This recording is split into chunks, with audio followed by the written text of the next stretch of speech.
Hey, my name is Rowan Smith and I want to welcome you to the Training for Trekking podcast. Now, this is the world's very first podcast which is entirely dedicated to helping you train, prepare and conquer your upcoming hike, trek or mountain adventure. So once a week, I'm going to be giving you quality and practical information on the subjects of physical preparation for trekking, dealing with altitude and nutrition on the trail, so you can know everything you need to be doing to have the best chance of a safe, enjoyable and successful adventure. So now you know what you're in for, let's get into today's episode. Times are tough. Adventures are getting cancelled all over the world. Many people are restricted to their local areas and even their homes. And in amongst all of this, the very last thing on many people's minds is adventure, which is fair enough, but it is a shame. Because as hikers, we know how important adventure is to our lives. We know how important it is for our mental health. And we know how important it is to help us find some positivity and some fun in our hectic lives. So today, in amongst all of this craziness in the world, I want to talk about how you can go about keeping the adventurous spirit alive. For those people who might have had a major trip cancelled, or for those people who might not be able to leave their local area, or for those who might even not be able to leave their own homes. I want to be exploring a few potential ideas which you can do in any of those situations just to keep this sense and spirit of adventure alive in you and to give you a little bit of positivity in this really trying time. So to start with, I want to tell you a little bit of a story about my teenage self, which is where a bit of the inspiration for the rest of the episode is going to come from. So basically, back when I was younger, as a teenager, I was a die-hard bodyboarder. I absolutely loved it. I 100% lived for it. And all my friends and all the people I surrounded myself did too. And literally everything we did in our lives, it was centered around this passion. Now, obviously, we were at the beach any chance we could get, and in the water, surfing away, just pushing ourselves and having a really good time. But when it comes to surfing, the surf is fickle, and it wasn't always pumping. And on top of this, we were teenagers in school with no transportation. So the time that we could actually get in the water was pretty limited. But the thing was, we didn't let this stop our passion. To keep the dream alive, when we were at home, when we were at school, when the surf was flat, we went down so many different avenues. We got so creative with it just to keep the passion, the adventure, that's so much fun alive day to day. When we got down the beach and it was flat and there was no point in surfing, we would get in the water and swim around the rocks, wrestle on the cliffs, go snorkeling, or even go spearfishing. When we were at school, we would spend hours and hours trying to draw the perfect wave and just poring over bodyboarding and surfing magazines. We would get together any chance we could and watch bodyboarding movies. We would literally walk under overhanging trees on the street and pretend like they were barrels. Anything we could do to keep the passion going when we couldn't actually be surfing. And I honestly think there is a great lesson to learn from that attitude. While obviously not many of us can have that carefree and single-minded life of a teenager at school, we can learn from this approach. So if you are struggling in this current climate and you just don't even think for a second that you could get any adventure in your life, here are a few simple ways to keep that positivity going and keep that adventurous spirit alive. Now to start with, I want to talk about micro-adventures. So if you're not stuck in lockdown and you can still get outside locally, micro-adventures might be the key for you. While these grand ventures so many people have had planned, like trekking in Nepal or going to Kilimanjaro or anything like that, might not be possible right now, there are so many smaller adventures right on our doorstep which is possible. Maybe it's a local hike. Maybe it's some long dreamed of activity. Maybe it's a new skill or outdoor pursuit you want to learn. If you put your mind to it, there is so much potential for adventure, seriously within the few kilometres from your house. Now, this is a quick list I wrote out before the lockdown in New South Wales happened and before we got stuck at home. I said that I wanted to go camping. So I knew I wasn't going to get out too far, but locally camping, just getting in the bush, relaxing, that is something I really wanted to do. I wanted to go canyoning because I haven't done that since I was a kid, and I was like, you know what, that's a great way of getting outside and really enjoying myself. I wanted to go hunting for some more freshwater swimming holes around Sydney, which I did. I'm recording my podcast, this podcast, just a few days ago. I wanted to go on a longer hike up in the Snowy Mountains, which is a few hours from Sydney, but it's something I'd really want to do for a while. And I was still in the state, it wasn't too far away, but doing something that was a little bit more challenging locally. I wanted to learn how to fly fish, and I wanted to dust off my spear and go out and get back into spearfishing. Now, all of these things in my mind were pretty simple to do, but they still brought that adventure into my life, and I could still see how positive and how much fun they would, how much fun they would be for me, even with all this craziness and all this stress going on right now. Now, these don't really look like they'll happen for a while because I'm stuck at home. But once lockdown is done, you better bet I'm going to get out and make them happen. I'm sure we're going to be able to get local adventures in some time in the next couple of months, and that is going to happen. So, number one, micro adventures could be amazing for you, for your state of mind, and just keeping you positive in this time.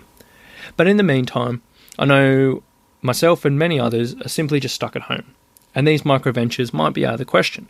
So in this situation, there still are so many other things you can do to keep this adventurous spirit alive, and I've taken a lot of inspiration from my teenage self here. Now, I'm just going to list off a bunch of things. Some of these might appeal to you, some of them might not. So for starters, reading books, reading adventurous books, reading hiking books, reading outdoors books, just anything that you can immerse yourself. You can either maybe listen to a story from a particular adventurer and just really think about how they went about it. You can read some really, really beautiful literature in which they describe outdoors. They transport you into those amazing places. There are millions of books in the world, and if you're a reader, you know the power of them. So maybe now's the time to make sure you're actually reading them. It's not just something on your mind, but going out of your way every single day to keep it going. Now, this can be great for not only keeping the adventurous spirit alive, but just helping you relax and get a little bit more mindful in this time of stress. Maybe you might read it before going to bed to help you fall asleep, because I know a lot of people are going to be struggling with that lately. But whatever it is, books, adventure books, can be very, very powerful. Now, a few of my absolute favourites here, some of them are hiking, some of them not, but these are ones I've sort of had on repeat my whole life, is number one, The Call of the Wild by Jack London. Like, this is, if you've ever read any Jack London stuff, it's beautiful, beautiful imagery and outdoor nature. And it's just absolutely transports you into these amazing landscapes and these amazing situations. And if you've never read any of his, it could be an amazing thing to just keep you positive in this time. Something that really always gets me pumped up is reading The Beach, which is about a young backpacker who goes off the grid in Thailand. And it's a bit corny in the sense of the very teenage fantasy, in the sense of getting away and going on this adventure, but it just gets me pumped up all the time. The other one similar to that is On the Road, the classic one by Jack Kerouac. Just chasing the unknown really, really just amazes you. And other books by him, he's an amazing writer. Another one in regards to ocean adventures is Breath by Tim Winton, which is one of the most beautiful books I've ever read in my entire life. And just hearing how the characters turn their passion into something so much more as they chase their dreams, like, it's just absolutely outrageous. And if you've never read that book before, I would highly recommend getting around it. And particularly in this time, it might transport you into some really, really amazing imagery. Now, if you don't like reading, you can still get a lot out of books. Adult colouring books are becoming more and more available these days. Not only can these be really great to transport you into nature if you get the right one, but they're also amazing to help reduce stress and find a little bit of internal peace in these times. They're also known as mindfulness colouring books, and it's just nice just to get away from thinking about things for a time and just center yourself into something you probably haven't done since you're a kid. Now, I've got a bunch of these at home, and I do them every once in a while. None of them are really hiking or adventure related, but they are pretty amazing in themselves. But I just did a quick Google search before I recorded this episode, and there are a few that look really, really cool. There was one that was called Majestic Peaks Mountains Colouring Book, which looked amazing. Or there was one that called Adult Colouring Books Landscapes, and the Lonely Planet Colouring Book, which is sort of different places around the world. And there was a million of them out there, so literally just go on online if you're interested. Adult colouring books, outdoors colouring books, hiking colouring books, something like that. But that really could be an amazing situation, something to keep that passion going and just keep a little bit of positivity.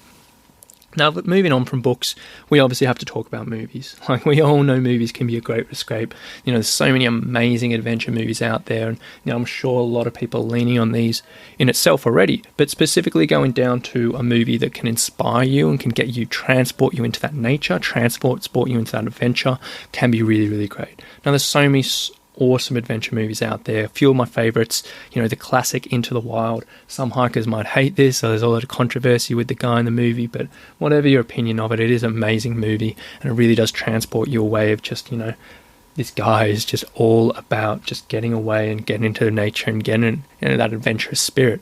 You might question his methods, but it is a great movie. Another one is like The Way, which is talking about a guy who's hiking, a father who's hiking the Camino over in Spain, which is really, really amazing. One of my favorites, which a lot of people haven't seen, is The Motorcycle Diaries, which is, this really, really great movie about Che Guevara before he becomes a revolutionist and his sort of motorcycle journey from Brazil to Peru, which he did when he first got out of I think it was got out of school, but that's amazing. And the other one, which I haven't seen personally, but many hikers love it, is Wild, which is, that big through hiking story with Reese Witherspoon in it. There's millions of adventure movies out there. You can plug into Google the hiking movies or whatever, and you'll see 100. But that might be an option to just keep you going in these times. Another option is immerse yourself in a new skill. So if you're stuck at home, you might have just loads of time to learn a new skill, which you've always sort of thought about it. Now, this could be anything. It could be absolutely anything in the world, but to keep this adventure related, this might be sort of learning something that you've been putting off for a while, but thought might be pretty cool to help you, out in the bush, out in the backcountry, whatever. So it might be learning the theory behind navigation, behind map reading, maybe knot tying, maybe first aid. It might be time to do some reading about some new recipes you could be cooking for the trail. You can use your imagination here. Literally anything under the sun. If you want to learn it, you can go onto YouTube, you can go onto Google, and you'll find stuff to learn the theory behind it. This might be a time you can immerse yourself in these things. So when you come out of lockdown, get back on the trail, all of a sudden you've got all these new information to apply on the trail and to practice and to sort of get your head around the practice of it all. If you really think about it, there's more than likely a few skill sets you've always considered, but never really gotten around to learning. So maybe this is the time. And then the final thing I want to mention today is research your next adventure. Now, we all have these massive bucket list adventures which are sitting on our one-day list. Maybe it's the Pacific Crest Trail, maybe it's a long tramp in New Zealand, or a pilgrimage walk in Japan or Spain, or whatever. It could be literally anything. But whatever it is, maybe you could dedicate a little bit of time each week, or each day if you're really, really pumped, to planning this out. Immerse yourself in the trail notes, the logistics, and all those really, really hardcore details of planning. Read the forums, the articles, listen to the podcasts. Maybe this time could be the time to get yourself ready for this bucket list adventure. So when we do come at the other end of all of this, when the world does get to normal, you've done all the planning, you'll be ready to go, and you could book yourself on and make it happen. Maybe that could be a really good option for you. There's so many options out there for you to help you keep this adventurous spirit alive. Don't let this time extinguish your spirit. It's going to be tough and everyone's in a very different situation, but you got to keep your head in the game. The adventurous spirit is important for you if you're a hiker. So do what you can to keep that spirit strong. It'll keep that much positivity in your life during this trying time. It'll be that positive for your mental health, and it might just be the thing you need to get you through this. So have a think about all that. If there's any comments on that, please do let us know. And that list could go on forever and ever and ever. So I hope you've enjoyed this episode today, guys. I hope it's given you a little bit of inspiration, a few little ideas that maybe you can incorporate into your life at the moment. Now, as I've said a few times already, I'd really appreciate in this time if you have been listening to this podcast, you have been enjoying it, but you haven't yet left a review. I would so much appreciate if you could leave a review for me on whatever podcast platform you're currently listening to.